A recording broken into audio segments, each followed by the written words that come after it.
Hello everyone, आप लोगों का जो रिस्पांस आया, कमेंट्स आए, जो जेवलिन थ्रो नीरज चोपड़ा जी ने जीता ओलंपिक में गोल्ड मेडल, उसके फिज़िक्स के बारे में, वो काफ़ी इंस्पायरिंग था।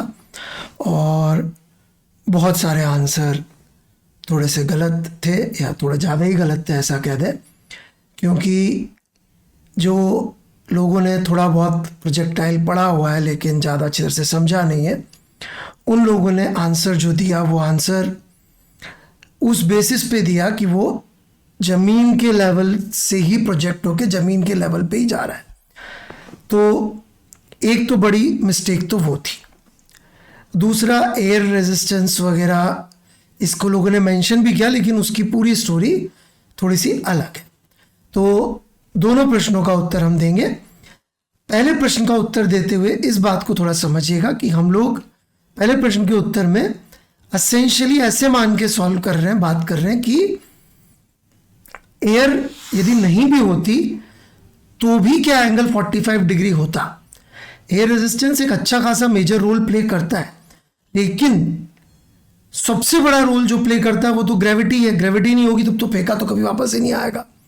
तो सिर्फ ग्रेविटी यदि अपन मान ले तो भी 45 डिग्री आंसर गलत है। सबसे पहले हम ये समझेंगे फर्स्ट पार्ट में, फिर सेकंड पार्ट में अपन एयर को अकाउंट में लेके और जो 1984 से लेकर 86 में जेवलिन में चेंजेस हुए उसके बारे में सेकंड पार्ट में बातचीत करेंगे। देखिए, यहाँ पर अपन देख सकते हैं कि यदि हम लेवल ग्राउंड से कोई चीज को फेंकते हैं, level ground he point of release होना चाहिए और लेवल ग्राउंड पे ही लैंडिंग हो रही हो, तो हम देख सकते हैं कि ये जो दूरी है r, इसका formula u square sine two theta by g करके आ जाता है। और किस थीटा के लिए मैक्सिमम होगा ये obviously 2 theta is equal to pi by 2 के लिए मैक्सिमम होगा। जो लोग ज़्यादा मैथ्स नहीं समझते, सिंपल सी बात आप समझ लीजिए, जितना ज़्यादा आप हॉरिजॉन्टल वेलोसिटी दोगे, कंपोनेंट इस तरफ रहेगा उतना दूर जाएगा, और जितनी ये वाला वेलोसिटी रहेगा उतनी देर तक हवा में रहेगा। तो दोनों का best balance theta is equal to या angle is equal to 45 degree पे आ जाता है।